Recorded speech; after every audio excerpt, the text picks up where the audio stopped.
नमस्कार, आप देख रहे हैं पंजाब केसरी में आपके साथ हूँ ज्योति सर। नवंबर की शुरुआत के साथ ही शादियों का सीजन शुरू हो गया है।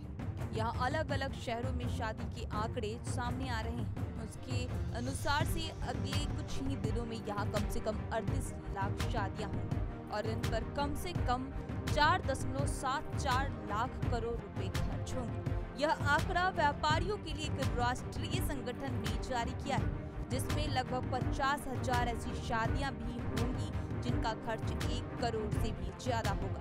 भारत में होने वाली शादियों की खास बात यह है कि यहाँ बीतने वाले साल के साथ शादियों का आयोजन भव्य और शाही होता जा रहा है।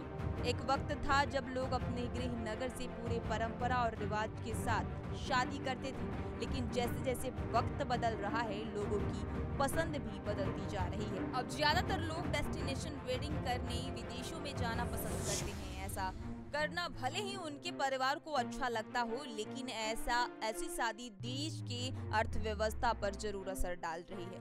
दरअसल 26 नवंबर 2023 को मन की बात के 107वें एपिसोड के दौरान प्रधानमंत्री नरेंद्र मोदी ने देश के बाहर होने वाले डेस्टिनेशन वेडिंग और देश से बाहर जाकर शादी करने को लेकर चिंता जाहिर की। प्रधानमंत्री ने अपने संबोधन में कहा है कि भारत के लोग अगर देश के बाहर जाकर शादी करने के बजाय अपने ही देश में शादी करते हैं तो देश का पैसा भारत में भीतर रहेगा, अर्थव्यवस्था मजबूत रहेगी। ऐसे में इस रिपोर्ट में जानते हैं कि दूल्हा दुल्हन विदेश में शादी करना क्यों पसंद करते हैं, डेस्टिनेशन वेडिंग के नाम पे देश का कितना पैसा बाहर जा रहा है, और जानिए क्यों पीएम मोदी ने करनी पड़ी देश की शादी करने के लिए अपील कि देश में ही शादी करें।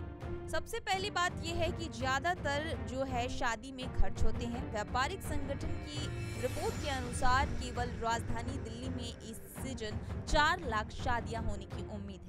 उन शादियों पर 1.25 लाख करोड़ रुपए खर्च होंगे, जिसमें से देश में लगभग 1.25 लाख करोड़ रुपए का कारोबार होने की संभावना है। वहीं जितनी शादियां भारत के बाहर किसी अन्य देश में होगी, उतना ही भारत की अर्थव्यवस्था को झटका लगेगा। व्यापारिक संगठन कैट ने जो शादियों का अनुमान लगाया है, उसके आधार पर इस साल लगभग 7 लाख शादियां 3 लाख रुपए के खर्च पर होगी।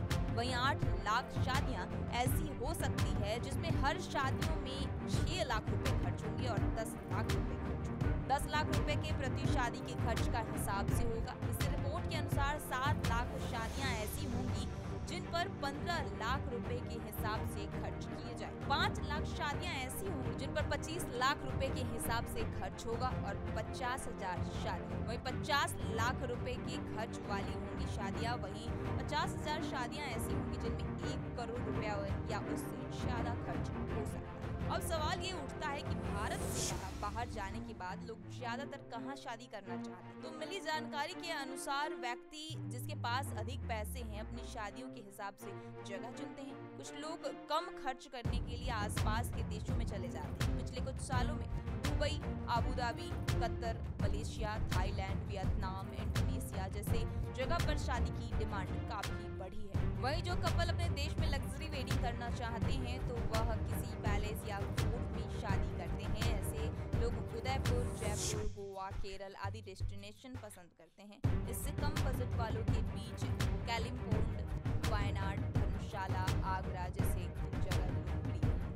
अब सवाल ये उठते हैं कि पीएम ने अभी ही क्यों किया इस बात का जिक्र। दरअसल डेस्टिनेशन वेडिंग को लेकर पीएम मोदी ने अभी इसलिए भी चिंता जताई है क्योंकि भारत में तेजी से अमीरों की संख्या बढ़ती जा रही है। साल 2022 में 8 करोड़ या उससे ज्यादा नेटवर्थ वाले अमीरों की संख्या 7,97,714 थी। अनुमान के साथ ही साल 2027 तक यह बढ़कर 16,57,272 हो जाएगी।